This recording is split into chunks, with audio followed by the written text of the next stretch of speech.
Hello, my name is Robert Shaw, ENL 1813, Algonquin College, oral presentation for Dave Tilson. I'm a 42-year-old student returning back to school for business accounting. The topic of my oral presentation today is the Commonwealth nations, specifically the United Kingdom, Canada, Australia, and New Zealand, collectively have a lower homicide rate than the United States. Is it more complex than just gun control? And my argument is that it's perhaps entrenched in their society.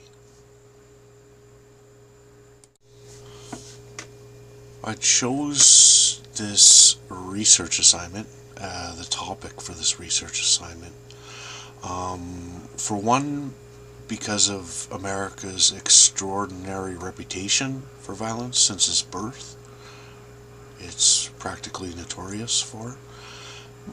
More importantly, I grew up in somewhat of a violent society in the 80s and 90s, military bases. Just it was a different time back then. But we all lived to see the next day, which is the reason why this is important to me. Because you can have problems, you can have beefs, you can have many different opinions on things, you can even fight about it, but Canadians in general wake up to see another day, where in America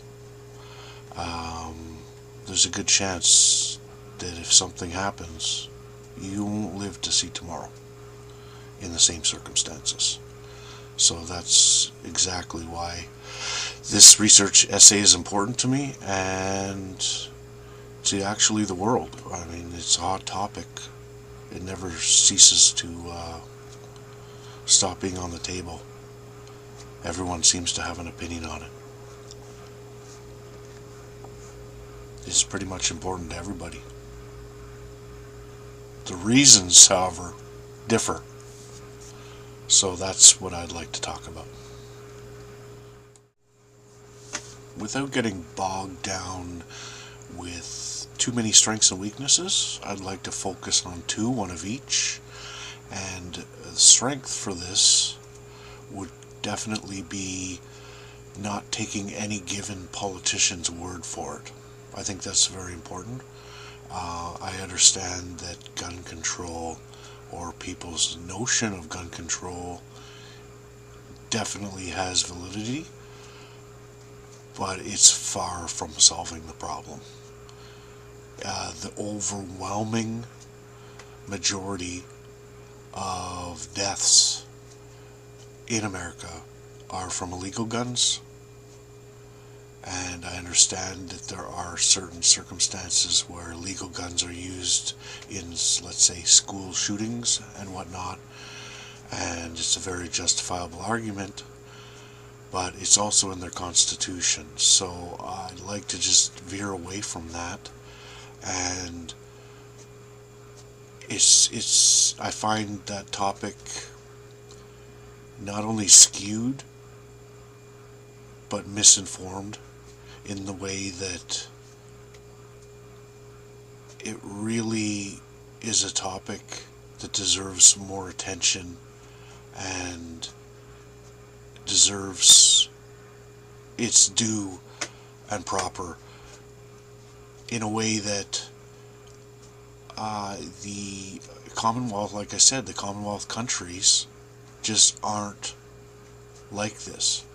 And yes, we do have gun control, but our society itself is nowhere near as violent. So I believe there's other reasons for that, and they're worth looking into. Such as, a specific example would be the Mayor of Ottawa in the late 70s, early 80s, Marion Dewar. I won't say she brainchilded it, but she definitely endorsed low-income areas being dispersed. And I think that's very important where low-income people and families can grow up next to middle class, upper class, varying degrees, and witness how other people live their life, have a better chance of succeeding, and not, most importantly, not creating a giant, huge low income areas where crime and everything can just flourish. As far as weaknesses, it would definitely be my grammar. I mean, I haven't written an essay in 20 years, so it's gotten to the point where I don't even know the dictionary meaning of grammar anymore, which you happen to point out in quite a few instances in my essay, which I knew would happen, and thank you for that. You actually told me what the problems were, which is good. So those are my strengths and weaknesses, I believe.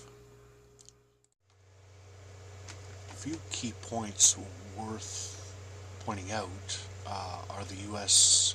was birthed on violence, definitely, as we all were as nations, give or take. It's very rare to find one that isn't. Gun control does continue to be a problem, yes. High population poverty areas, as we talked about, definitely a problem. But it's interesting that a country that's a breeding ground for poverty in its own right compared to the rest of the Commonwealth countries has such a high incarceration and low rehabilitation rate. You would think that they would want to remedy this, but instead their solution is to just give everyone a life record and lock them all away for dozens and dozens and dozens of years. When does the problem get solved? And how does it get solved? It simply doesn't in the United States, which is why it's always a topic. America was born with a unique opportunity to show the world its ability to do differently than the rest, especially the West and its attachment to the crown. It has, however, shown us that it indeed does have an entrenched relationship with violence both at home and abroad, one that rivals the rest of the Western world from its birth until today. Issues such as foreign and domestic policy, concentrated poverty, as well as tough-on-crime philosophies continue to haunt and divide this potentially great nation. Perhaps if the U.S. took a step back and saw some of what the West was doing as important, it would adopt some of our policies. Unfortunately, given the history of the United States, it will most likely continue down this path, forever fostering a society of violence.